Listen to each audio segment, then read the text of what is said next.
Čaute lidi, vítejte u hry Shakes and Fidget a dneska jsme tu za 7.7 mobile. Pozdrav. No, tak. A dneska si ukážeme vlastně postavy. Postava. Máme vlastně 7.7 mobile hraje za moji Nordoradu vlastně a já hraju za jeho zase. To se pak ukážeme. Tady dneska jsme splachovali. 7.7 mobile splachla na mý postavě, tak mi padly výbava pro sebezničení. Měl jsem místo toho tady ty. Moc lepší nejsou, ale jsou zase vzácnější. Do podzemí nemůžem. Chybí nám elik na obratnost. A hospodu už nemáme taky toho. Tak teď se přesuneme na 7.7 mobile. Vám ukážu postavu za chvíli. Co mi to bude? Odhlásit se.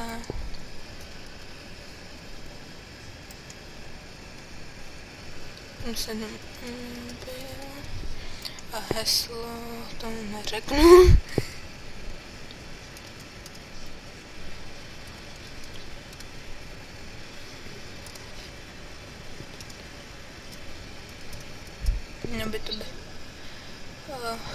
Měl bych tam být za chvíli, jo, super, jsem tu.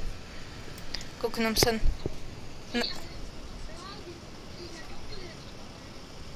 Divono, no neřeš, prostě postava...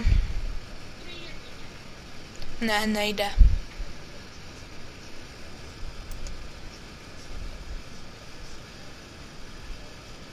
Dáme postavu.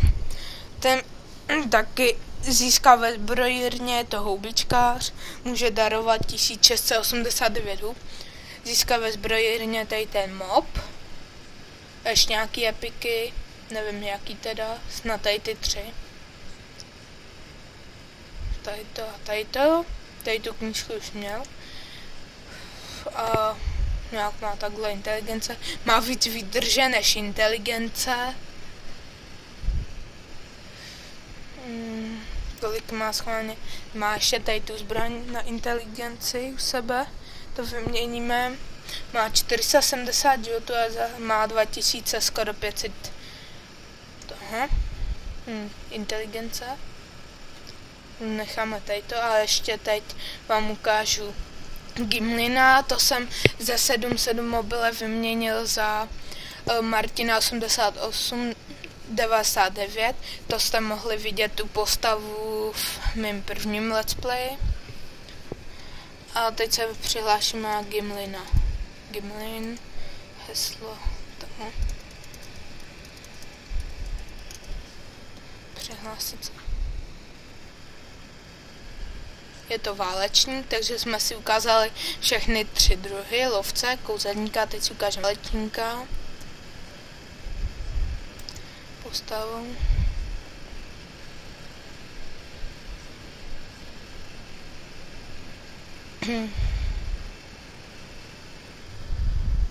Jsme v cechu všichni 3 magici, jsme v cechu, jsme tam dneska přistoupili. To je tak cech na 16. pozici. A hrajeme na světě 10.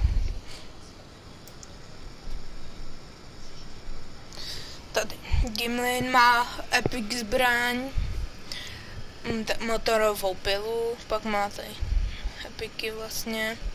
Nechybí mu elik na sílu, jak by byl plně vybavený.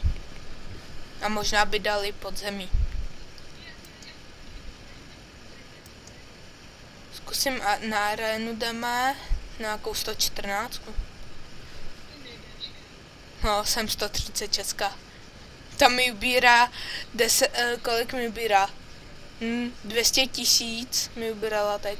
Já ji ubírám tak 120. Tak jsem ji dal. Já 14 000. Dám ty hlídku.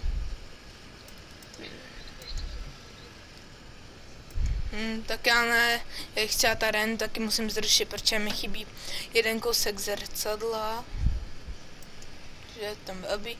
A to už je vlastně konec, tak